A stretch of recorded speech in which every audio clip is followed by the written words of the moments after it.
And this is what Barack Obama had to state. 16 years ago, when I began my search for a vice president, I knew about Joe's remarkable career in public service. But what I came to admire even more was his character, his deep empathy and hard earned resilience, his fundamental decency and belief that everyone counts. Since taking office, President Biden has displayed the character again and again. He helped end the pandemic, create millions of jobs, lowered the cost of prescription drugs, passed the first major piece of gun safety legislation in 30 years, made the biggest investment to address climate change in history, and fought to ensure the rights of working people to organize for fair wages and benefits. Internationally, he restored America's standing in the world, revolutionized NATO, and mobilized the world to stand up against Russian aggression in the Ukraine. More than that, President Biden pointed us away from the 4 years of chaos, falsehood, and division had characterized Donald Trump's administration. Through his policies and his examples, Joe has reminded us of who we are at our best, a country committed to old fashioned values like trust and honesty, kindness and hard work, a country that believes in democracy, rule of law, and accountability, a country that insists that everyone, no matter who they are, has a voice and deserves a chance at a better life. This outstanding track record gave President Biden every right to run for re-election and finish the job he started.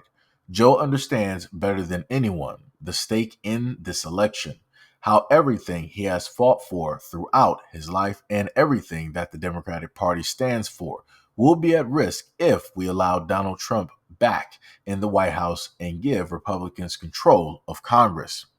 I also know Joe has never backed down from a fight. For him to look at the political landscape and decide that he should pass the torch to a new nominee is surely one of the toughest in his life. But I know he wouldn't make this decision unless he believed it was right for America. It's a testament to Joe Biden's love of country and his historic example of a genuine public servant once again putting the interest of American people ahead of his own, that future generations of leaders will do well to follow. We will navigate these uncharted waters in the days ahead, but I have extraordinary confidence that the leaders of our party will be able to create a process from which an outstanding nominee emerges.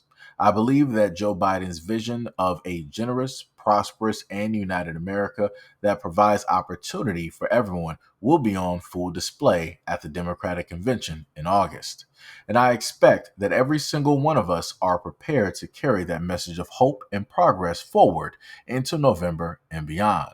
For now, Michelle and I just want to express our love and gratitude to Joe and Jill for leading us so ably and courageously during these perilous times and for their commitment to the ideals of freedom and equality that this country was founded on. Now, let me just clarify one thing here. We have former President Barack Obama speaking directly about Joe Biden and his choice to step down and allow the vice president, who is Kamala Harris, to take up the lead, right? He's passing the torch directly to her. At no point in time during the statement that Barack Obama let out did it state that he is in agreement with Joe Biden and his decision, nor did it mention that he supports Kamala Harris. What he did state is that, hey, we will be navigating uncharted waters in the days ahead, but I have extraordinary confidence that the leaders of our party will be able to create a process from which an outstanding nominee emerges. So again, that's him stating that, all right, I understand that Joe has to, step down and he has to put somebody, directly up there. No disrespect to Kamala, but this just ain't it. I want to see other nominees. I want to see other persons directly up there that can lead us through these storms and to make sure that America is going to be fine, right? That America is going to be in capable and able hands.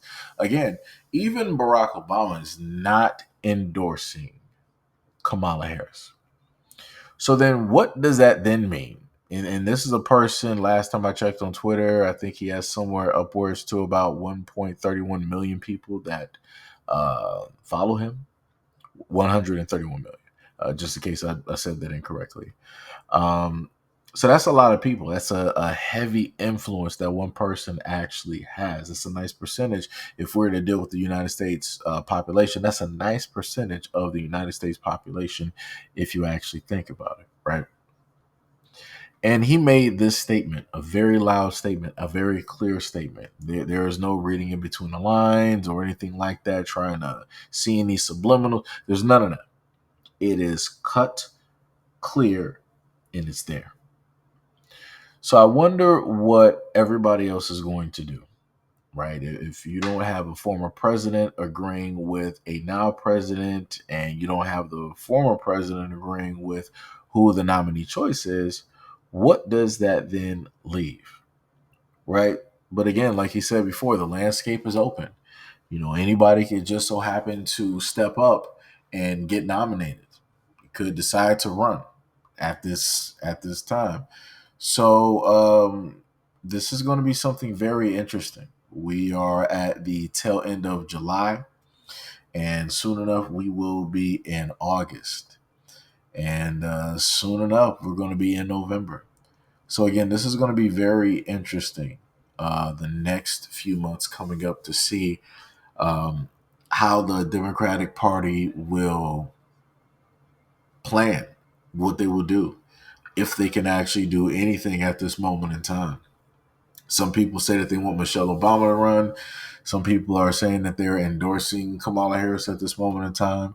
And the third option, I have not a clue at this moment. So, as stated before, I don't know what's going to happen. I feel like this should be a very interesting election. This is something of the likes that I don't think anybody of this generation has ever been able to witness or see with their own two eyes.